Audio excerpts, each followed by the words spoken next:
우리 서로 함께 앞뒤 분들 또한 옆에 분들이 인사할까요? 주의 은혜가 함께하기를 원합니다. 주의 은혜가 함께하기를 원합니다. 이 땅 가운데 하나님의 교회가 이렇게 세워졌으면 하는 그러한 문구가 바로 오늘 본문 읽었던 42절에서 47절까지의 교회일 것입니다. 우리 함께 이러한 교회를 만들어가기 위해 함께 힘쓰며 함께 기대하는 우리 향산의 모든 주의 성도 되어지기를 간절히 소원합니다. 42절에서 47절까지의 말씀을 읽다 보면 너무도 좋죠, 그죠? 그들이 사도들의 가르침을 받는 일, 교제하는 일, 빵을 떼는 것, 기도에 뭐하였다? 전념하였다. 모든 이들에게 두려움이 임하였고 많은 놀라운 일들과 표적들이 누구를 통해 나타났다? 사도들을 통해 나타냈다. 우리 향산에 예배하는 여러분들을 통해서 하나님의 거룩한 능력이 나타나기를 주의 이름으로 축원합니다. 믿는 자들이 다 함께 지내면서 모든 물건을 함께 소유하였고 재산과 소유를 팔아 그것들을 각 사람에게 필요한 대로 나누어 주었다. 실현될 수 있을까요? 없을까요? 예? 경험을 할 수 있을까요? 없을까요? 바라옵기는 말씀이고 또 하나님의 소원이기에 이대로 될 줄 믿습니다. 또 46절에 그들이 날마다 한 마음으로 성전에 모이기를 힘쓰고 집집에 모여 빵을 떼면서 기쁨과 순전한 마음으로 음식을 함께 먹고 누구를 찬양하였다? 하나님을 찬양하였다. 그들이 모든 백성들에게 칭찬을 받았으며 주께서 날마다 그 모임에 뭐하는 자들을 더하여 주었다? 구원받는 자들을 더하셨다. 교회의 존재 가치일 것이고 교회가 해야 될 일일 것입니다. 우리 이러한 교회가 되기 위해서 오늘 또 이 한날 하나님의 거룩한 나라를 만들기 위해 힘쓰신 여러분들에게 하나님의 힘과 하나님의 위로하심, 하나님의 능력이 여러분들의 임하여지기를 간절히 소원합니다. 우리 옆에 분들에게 수고하셨습니다. 함께 한번 서로 인사할까요? 고생했습니다. 믿음을 따라 살기 위해서 이 한날 열심히 사셨습니다. 그리고 이곳에 와서 또다시 하나님의 말씀을 듣습니다. 여러분들의 이 예배를 통해서 새 힘을 얻어 또다시 이 땅을 향하신 하나님의 거룩한 나라를 만들어가는 주의 거룩한 일꾼 되길 간절히 소원합니다. 오늘은 소유리문답 85번부터 88번까지의 말씀을 볼 건데요. 특별히 개념을 좀 설명하기 위해서 조금은 소유리문답을 많이 볼 텐데 여러분들이 개념을 조금 정리했으면 좋겠습니다. 첫 번째로 85번 이런 물음이 있습니다. 우리가 죄로 인하여 하나님께 마땅히 받아야 하는 진노와 저주를 피하게 하려고 라고 되어 있습니다. 마땅히 우리는 뭐 한다고요? 하나님께 진노와 저주를 받을 수밖에 없어요. 그런데 하나님께서 우리에게 그것을 피하게 하기 위해서 요구하신 것이 있다고 말합니다. 그것이 무엇이냐? 우리 함께 답을 함께 읽겠습니다. 시작. 죄로 인해 우리가 마땅히 받아야 하는 하나님의 진노와 저주를 피하게 하려고 하나님이 우리에게 요구하시는 것은 그리스도께서 우리에게 구속의 유익을 전달하기 위해 주신 모든 외형적인 방편들을 부지런히 사용하여 break and to break 돼 있어요. 여기에 뭐가 돼 있을까요? 한번 글 볼까요? 사용하기 위해서 함께 있으면 시작. 예수 그리스도를 믿는 믿음을 갖는 것과 또 하나는 생명에 이르는 회개를 하는 것. 마땅히 받아야 될 하나님의 진노, 마땅히 받아야 될 하나님의 저주, 무엇으로 인하여? 죄로 인하여. 죄로 인하여 마땅히 하나님의 진노와 저주를 받아야 하는데 그것을 피할 수 있는 길을 주었다는 것입니다. 그 피할 수 있는 길을 주시기 위해서 우리에게 요구하시는 것이 있는데 그것이 뭐냐면 그리스도께서 우리에게 구속의 유익을 전달하기 위해 주신 모든 외형적인 방편들. 너무 어려워요. 그렇죠? 다시 한번 그리스도께서 방편들까지 시작. 그리스도께서 우리에게 구속의 유익을 전달하기 위해 주신 모든 외형적인 방편들. 누가? 예수 그리스도께서 누구에게? 우리에게. 우리가 누구예요? 나가 누구예요? 죄로 인해서 마땅히 하나님께 진노와 저주를 받을 수밖에 없는 나, 하나님께서 그리스도께서 누구에게, 그러한 나에게 무엇을 하기 위해? 구속의 유익을 전달하기 위해 주셨어요. 무엇을 주었다고요? 모든 외형적인 방편들, 이건 이따가 살펴볼 거거든요. 외형적인 방편들을 주었는데 그것을 어떻게 사용하라고요? 다음에 보니까 부지런히 사용하라는 것입니다. 우리 옛말 이런 말 했죠. 줘도 뭐 한다고요? 줘도 못 먹는 것. 하나님이 우리에게 충분하게 그러한 방편들, 방법들을 주었음에도 불구하고 여전히 하나님의 백성들은 그것을 사용하지 않음을 통해서 여전히 하나님의 진노와 저주를 받으며 살아간다는 것입니다. 이 시간 하나님의 놀라운 이 비밀을 깨달음을 통해서 하나님의 저주와 진노가 여러분들에게 임하여지지 않기를 주의 이름으로 축원합니다. 그렇다면 그것이 무엇이야? 라는 것입니다. 우리 빨간 글씨 있는 것처럼 첫 번째는 하나님의 진노와 저주를 피하기 위해서 우리에게 무엇이 필요해요? 예수 그리스도를 믿는 무엇을 갖는 것? 믿음을 갖는 것. 여러분들에게 예수 그리스도를 믿는 믿음이 있기를 주의 이름으로 축원합니다. 소유하시기를 바라는 것입니다. 우리에게 여러 많은 소유의 기대가 있을 것입니다. 통장의 물질의 소유, 내 건강의 소유, 내 자식의 잘된 여러 많은 소유들이 있을 텐데 우리에게 반드시 갖고 있어야 될 가장 큰 소유는 뭐냐면 예수 그리스도를 믿는 믿음을 갖고 있어야 된다는 것입니다. 두 번째는 무엇을 이야기하고 있습니까? 생명에 이르는 회개를 하는 것. 이 두 가지는 반드시 우리에게 있어야 돼요. 이것을 통해서 우리는 뭐 할 수 있다고요? 하나님의 진노와 저주를 피할 수 있습니다. 이것은 소유리문답 86번, 87번에서 알아보고요. 첫 번째로 알아볼 것은 뭐냐면, 그렇다면 하나님이 우리에게 주신 그 방편, 외형적인 그 방편이라는 것은 무엇이냐라는 것입니다. 그것이 바로 소유리문답 88번에 나와 있습니다. 한 문제를 함께 같이 읽겠습니다. 시작. 그리스도께서 우리에게 구속의 유익을 전달하기 위해 주신 외형적 그리고 통상적인 방편은 무엇입니까? 답이 되어 있습니다. 답을 함께 읽겠습니다. 시작. 그리스도께서 우리에게 구속의 유익을 전달하는 외적이며 통상적인 방법은 그의 규례로서 특히 블랙 돼 있어요. 뭘까요? 한번 맞춰보세요. 한번 말씀 나왔습니다. 말씀 나왔어요. 또 하나. 기도 나왔어요. 또 사랑, 희망, 감사. 한번 보겠습니다. 그럼 그게 뭐냐? 말씀이에요. 너무도 쉽죠, 그죠? 두 번째 뭐예요? 성례. 그죠? 성례. 세 번째는 기도. 우린 너무도 쉽게 알고 있어요.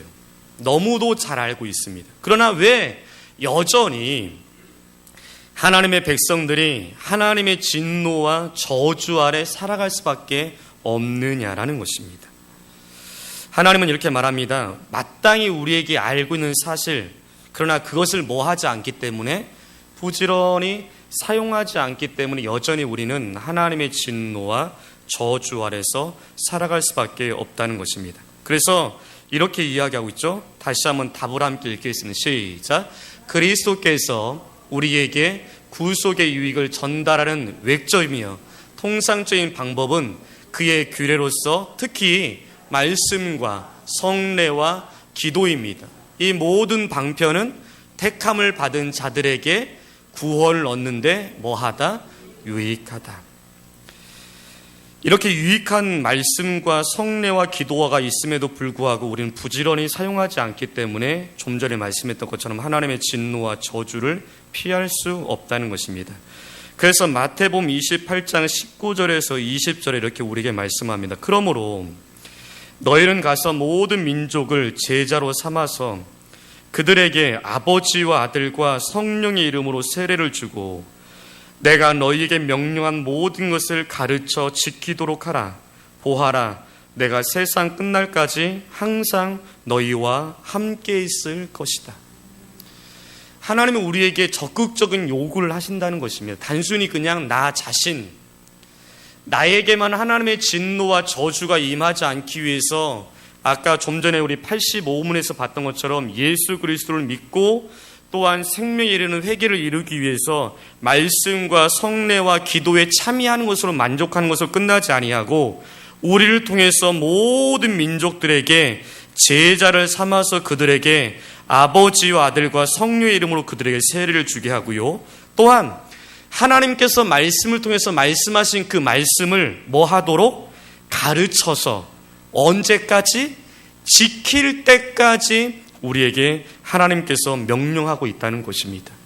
우리 신앙의 삶을 통해 좀 더 적극적인 신앙의 모습이 있기를 원합니다. 단순히 그냥 말씀을 전하는 것, 단순히 그냥 예배하는 것, 단순히 그냥 기도하는 것으로 만족하지 않고 그것이 성취될 수 있도록 하기 위한 우리의 부지런함이 필요하다는 것입니다. 여러분들의 삶을 통해서 이 말씀과 성례와 기도에 부지런함이 있기를 주의 이름으로 축원합니다. 땀을 흘려 여호와의 말씀을 듣자는 것입니다. 땀을 흘려 하나님 앞에 그 성례에 참여하자는 것입니다. 우리 1년에 보통 우리 교회는 2번 정도 성례를 경험합니다. 특별히 성찬과 또한 성례식이 있죠. 우리의 성찬을 할 때에 단순히 그냥 포도주와 떡을 먹는 것으로, 마시는 것으로 만족해서는 안 된다는 것입니다. 하나님께서 뭐라고요? 그것을 통해서 우리에게 귀한 은혜를 주시는데 그 은혜가 은혜되기 위해서 우리는 수고함과 애씀이 필요하다는 것입니다. 여러분들의 그 성찬 가운데 여러분들의 믿음의 땀 흘림이 있기를 간절히 소원합니다.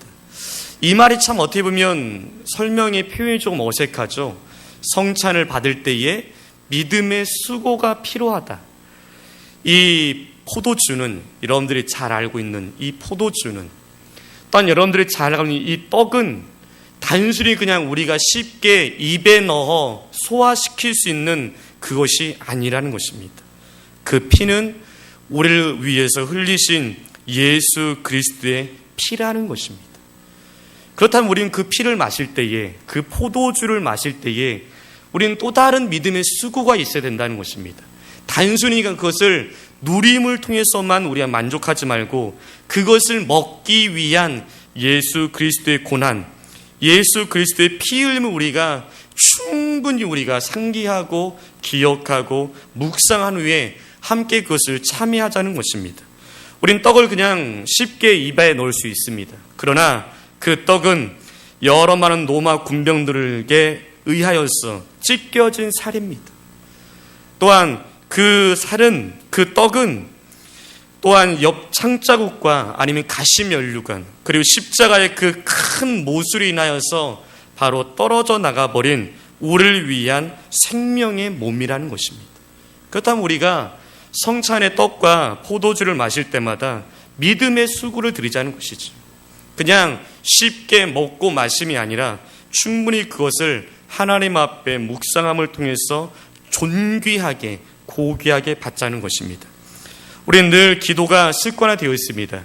그 기도가 점점 익숙해지면서 오는 또 다른 하나의 부작용은 뭐냐면 거기에 단어 하나하나에 대한 진실함이 또한 간절함들이 약해진다는 것입니다. 여러분들 한번 상기해 보았으면 좋겠습니다. 처음 내가 기도 자리에 섰을 때, 아니면 내가 하나님 앞에 처음 기도라는 것을 했을 때에 그때를 한번 기억해 봤으면 좋겠습니다. 그때는 단어 하나하나가 정말 어려웠어요. 그죠? 어떻게 입을 첫 단어를 열 것이냐. 또한 그 단어 하나하나를 내가 내뱉을 때에 늘 습관적으로 쉽게 나오지 않고 정말 어렵게 더듬으면서 단어 하나하나들을 하나님 앞에 우리의 소원들을 간구할 때가 있었습니다. 근데 어느 순간에 우리는 요이 땡을 시작하면 예수 그리스도의 이름으로 기도합니다까지 너무도 일사천리하게 줄줄줄줄 기도가 나오는 것을 우리는 경험하게 되어집니다.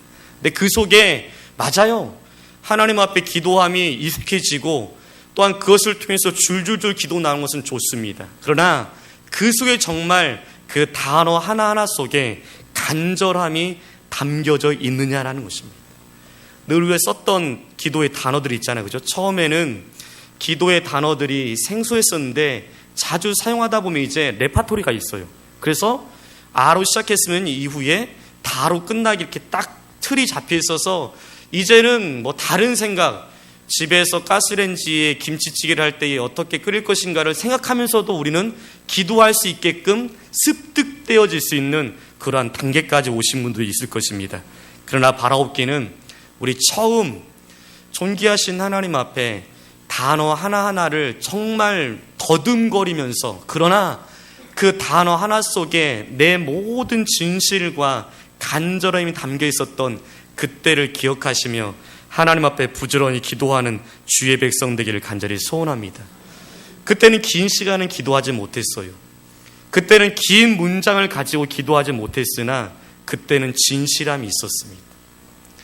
그때는 일사천리로 기도하지는 못했으나 그때는 하나님 앞에 간절함이 있었다는 것입니다.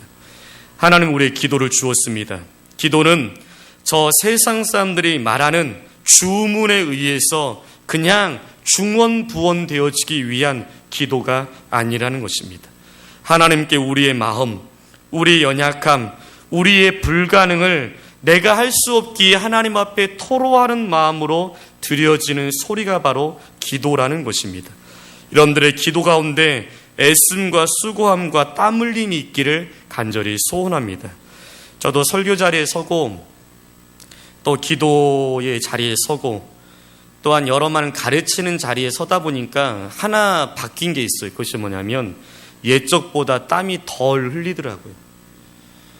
그 말은 익숙해진 것도 있지만 그만큼 긴장을 하지 않는 저희의 모습을 가끔 깨닫게 되어집니다. 우린 지금 전능하신 하나님 앞에 서 있습니다. 우리 예배는 어떤 한 존재를 향해서 예배하지만 그 존재는 누구라고요? 이 땅을 창조하시는, 감히 그분 앞에 도저히 설 수 없는 그분을 향해서 우리는 예배하고 있으며 기도하고 있다는 것입니다. 오랜 말씀을 듣고 있습니다. 그 말씀은 그냥 저 세상의 어떤 강사들에 의해서 전해지는 이야기가 아닙니다. 전능하신 아버지, 이 땅에 창조주신 하나님께서 그의 자녀들에게 명하시는 거룩하신 말씀이라는 것입니다. 우리 말씀과 성례와 기도를 대하는 저와 여러분들에게 하나님의 거룩한 말씀과 성례와 기도에 진실함이 있기를 주의 이름으로 축원합니다.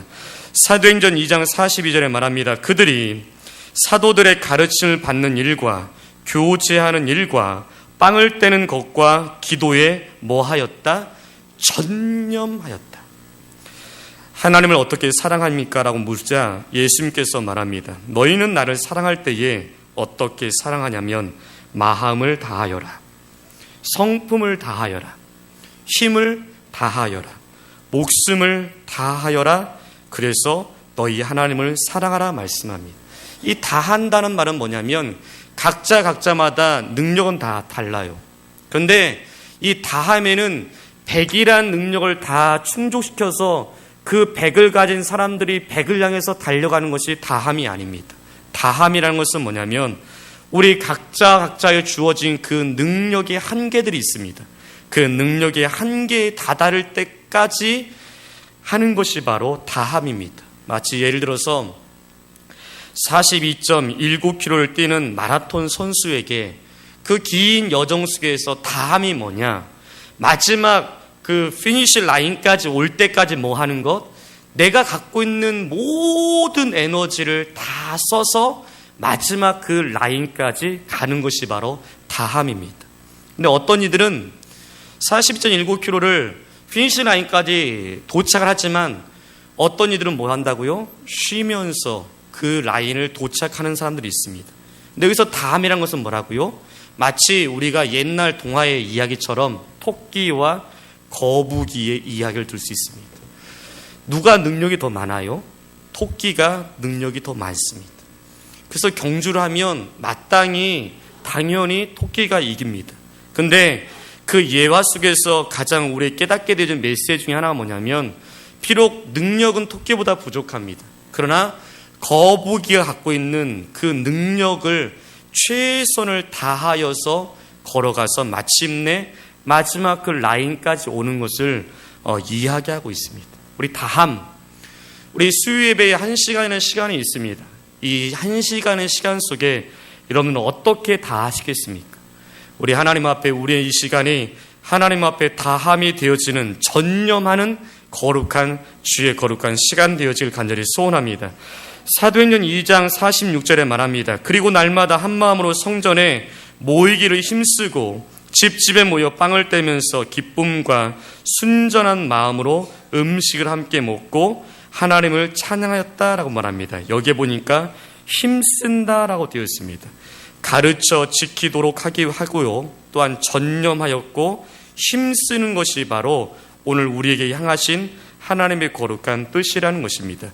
우리의 주신 거룩한 역사 가운데 부지런히 하나님이 주신 거룩한 은혜의 방편인 이 말씀과 성례의 기도에 전념하는 저와 여러분들이 되었으면 좋겠습니다. 그렇다면 하나님의 진노와 저주를 피하게 하는 그 두 가지, 예수 그리스도를 믿는 믿음이 무엇이냐, 또한 생명에 이르게 하는 회개가 무엇이냐라는 것입니다. 이 믿음을 갖게 하는 것, 회개를 이루기 위해서 하나님께서 말씀이라는 것, 성례라는 것, 기도라는 걸 통해서 우리에게 주었습니다. 그렇다면 그 예수 그리스도를 믿는 믿음은 무엇이냐라는 것입니다. 그것이 바로 소리문답 86번에 나와 있습니다. 예수 그리스도를 믿는 믿음은 무엇인가? 한번 답을 함께 읽어보겠습니다. 함께 읽으면 시작.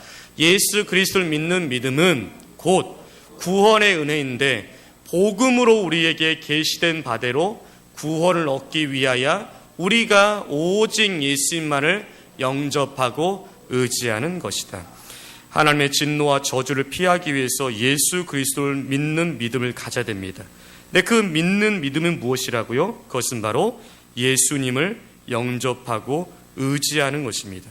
여기에 보면 소유리문답에 가장 큰 중요한 단어가 나옵니다.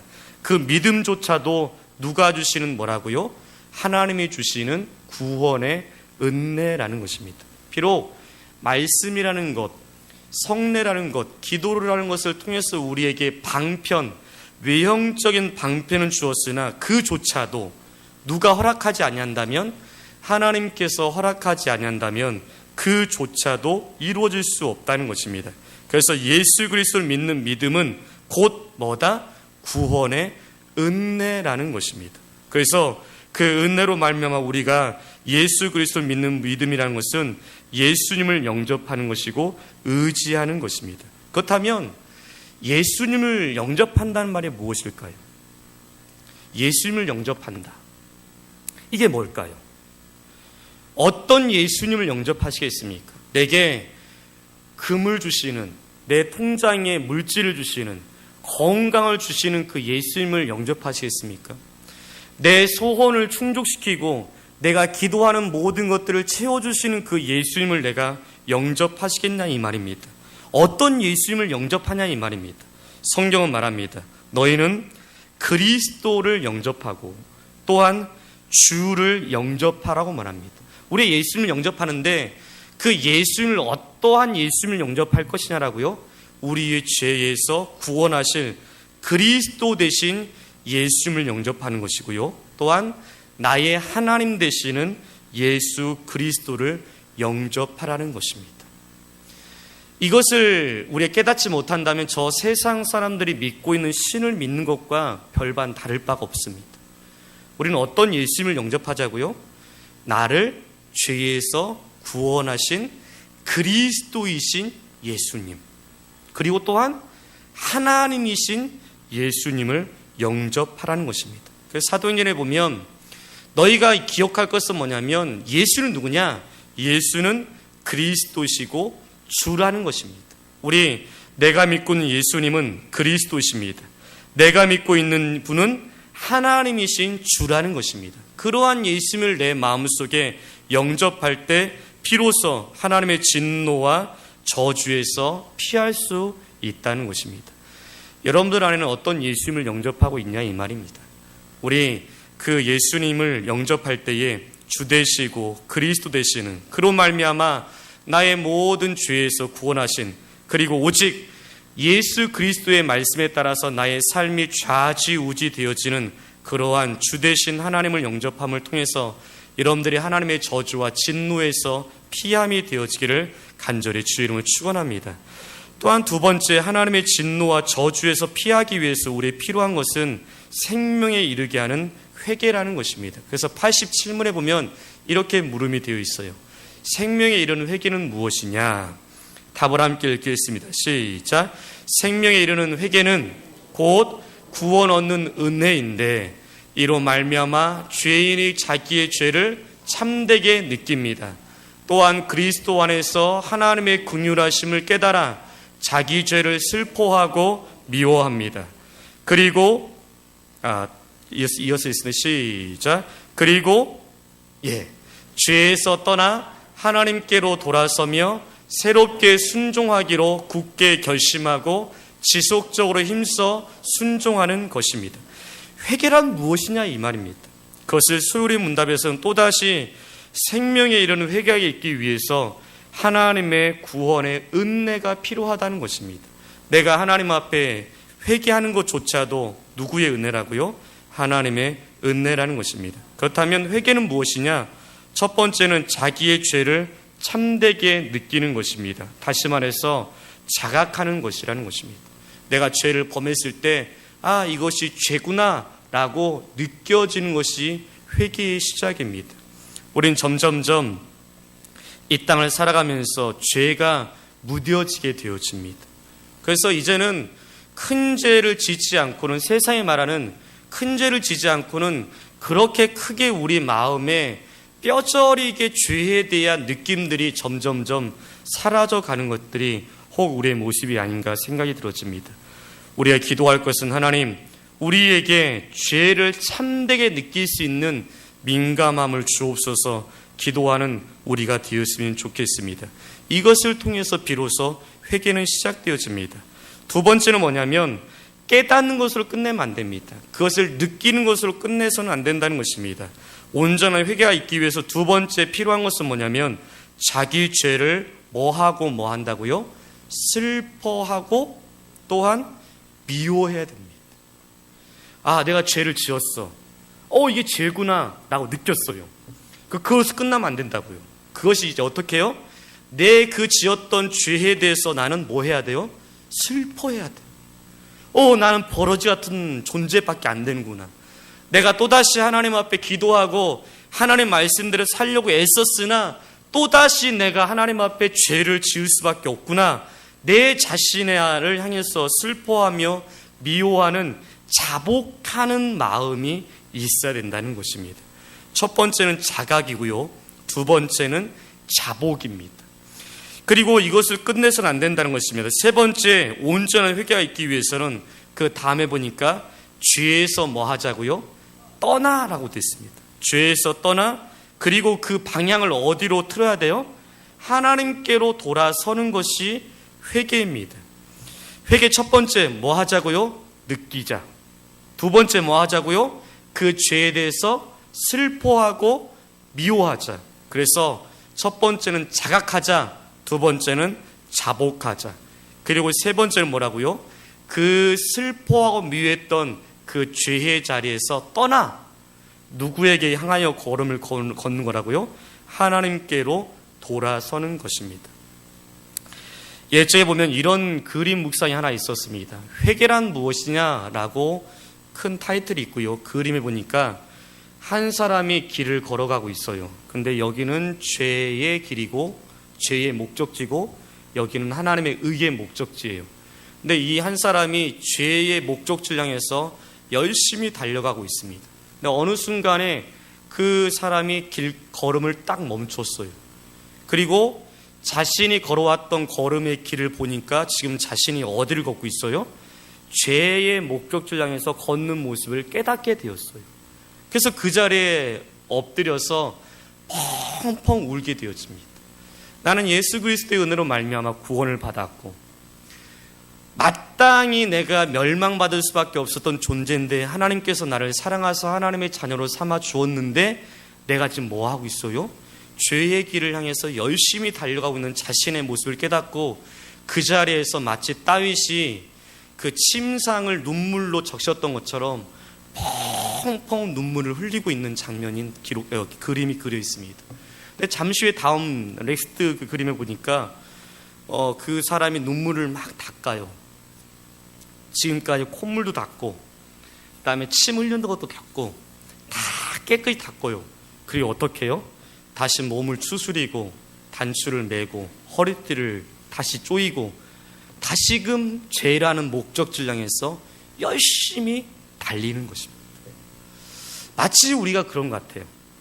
우리는 하나님의 말씀을 듣고 하나님 앞에 기도하고 하나님 앞에 찬양하면서 살아가다가 어느 날 내가 죄인이고 죄악을 범했을 때에 우린 또다시 하나님 앞에 자복의 자리에 엎드려 하나님 앞에 펑펑 울며 내 죄인 살리신 찬양하며 우리의 죄를 자복합니다.